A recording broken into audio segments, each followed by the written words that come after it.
Welcome back, everyone. Before we dive in, make sure you drop your thoughts and the lessons you took from this story in the comments. And don't forget to like and subscribe. Let's get into it. The first thing you need to know is that, sometimes you walk into a room expecting a knife in the back and end up watching your enemy trip over his own shoelaces. You know what I mean? That's how it felt the morning Natasha Fields stepped into Brooklyn family court. July heat clinging to her skin, but somehow the inside of that building was colder than a banker's heart.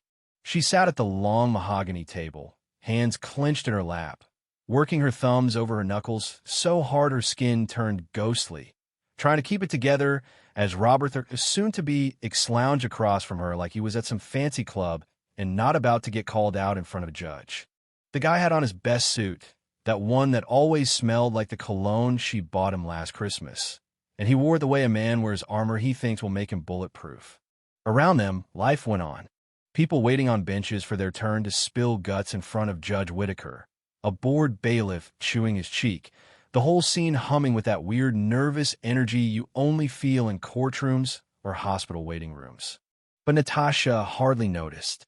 Her focus kept flickering back to Robert's hands, tapping that slow, steady rhythm on the table, same hands that once held hers through subway rides, winters so cold she could see her breath, long summers that smelled like promise in that tiny bed-stewy apartment. Now, those hands looked like strangers. You ever get blindsided so bad you just stand there stunned? That was Natasha 1 month back, holding thick divorce papers, some delivery, guys she'd never seen handed her. No warning, no last fight, just Robert and his BMW parked across the street. Windows rolled down, engine idling, cold stare like she was a problem to be outsourced. He leaned out and said, "Good luck starting over without anything," almost like he was bored by the whole thing. That was the last time he spoke directly to her, until today.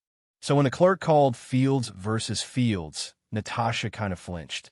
Tamika Johnson, her lawyer, squeezed her shoulder and whispered, "This isn't his victory lap. We fight today for everything." That's Tamika, sharp as they come, fierce in her black blazer, but soft-spoken, like she knew her words landed harder if she didn't have to shout them. Judge Whitaker came in, looking tired but sharp, the kind of man who'd seen everything and wasn't easily impressed. But when he looked at Natasha, she could swear he saw all the miles she'd walked just to stand there.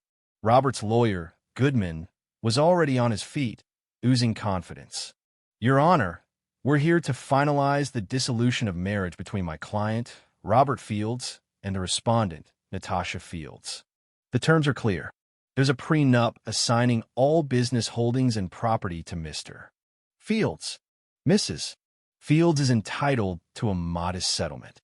That modest part landed like an insult. Natasha's throat closed, but Tamika stood and shot back, calm but direct. "We challenge the validity and enforceability of this prenup. My client built this business with Mr. Fields, and the document wasn't properly filed or witnessed."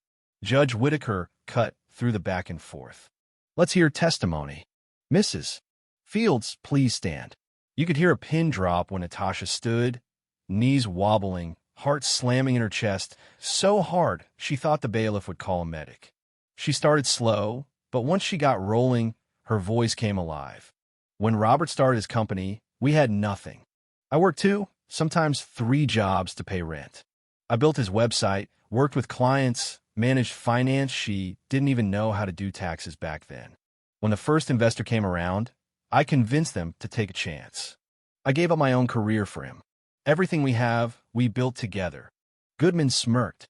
"But your name isn't on the LLC, correct?" Natasha met his gaze head on. "That was Robert's idea, to protect us from risk. I trusted him." The judge scribbled notes, then called on Robert. "The guy used swagger. She helped in the beginning, sure. But the company is my late nights, my risks, my vision. Natasha kept the house running, but the business was always mine." Tamika interrupted. "Respectfully, this prenup isn't legal. No witness, no notary, never filed." The judge held it up, reading it over, face giving away nothing, but you could feel a current shift in the air, like a storm was coming. "Now, here's the twist witnesses. First up, Robert's CFO. Mrs. Fields was around, but never attended board meetings, all legal and financial decisions were Mr. Fields. Not great. But Tamika had receipts, emails, texts, photos, posts of Natasha negotiating contracts, attending strategy meetings, records of joint bank accounts used for business expenses, launch event photos, even business cards with both their names. Then Natasha's sister Yvette took the stand, voice shaking but strong. I watched my sister lose herself for this marriage. She gave everything, and Robert took it for granted. Piece by piece, Tamika painted a picture the prenup couldn't erase. By the time the judge called recess, Robert looked less sure of himself, face tight, hands suddenly restless. Natasha found herself alone in the hallway. Tamika handed her water and whispered, "He's rattled. You did good. Just a little longer." Court resumed. The mood? Different. Judge Whitaker's gaze seemed to weigh Robert like a slab of meat at a butcher's counter. Goodman called Robert back up. "Describe your finances at marriage." Robert, getting defensive now, tried to sell the "I always had big dreams" line. Tamika was relentless. "If you were so successful, why need Natasha's income to pay rent? Why joint accounts? Why is she emergency contact on the paperwork?" Robert fumbled, voice thin. "That was just logistics." The judge cut in. "Let's talk about this prenup. Do you have proof it was filed?" Goodman shuffled papers. "We have a copy. Original should be with the clerk." Tamika slid a stamped letter across the table. No record of filing in 2014 or any year after. No witness. No notary. Silence. Even the bailiff stood a little straighter. Robert's face drained, the rhythm in his fingers gone. Judge Whitaker's voice turned cold, all business. "This is a serious omission. Without proper execution, this document means nothing." Robert tried to argue, but the judge shut him down. Enough. Natasha's heart pounded in her ears as the judge read the verdict. Based on all evidence, the court finds in favor of Mrs. Fields. The properties, the business, the holdings awarded to Mrs. Fields. No split. Mr. Fields, you get a portion of joint savings and one vehicle. The business belongs to her. The air left the room like a gut punch. Goodman tried to protest, but the judge had moved on, finalizing paperwork. Robert just folded in on himself, all that cocky swagger wiped away, staring at nothing. Natasha finally let herself breathe, feeling the weight shift inside her chest. Not lighter, but solid, like she'd finally put down something heavy she'd been carrying too long. As the judge signed the final order, he looked right at Natasha. "You may be seated, Mrs. Fields." The court's decision is final. She sat down, legs shaking, but her hands steady for the first time in months. Robert's attorney leaned in, whispering, but Robert just sat there, hands limp, pen dropped at his feet, staring into a future that just vanished.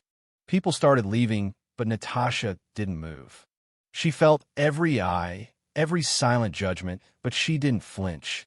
There was nothing left to say. She stood, gathered her things, looked at Robert one last time, nothing left but a shell of a man who thought the world couldn't touch him.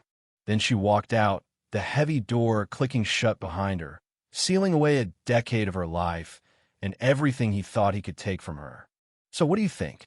Was justice served? Did Natasha finally get what she deserved?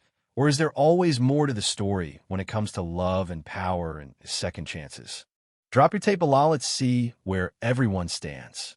And hey, if you got something out of this, hit like, share it around, and make sure you're subscribed. Until next time, keep fighting for your own story.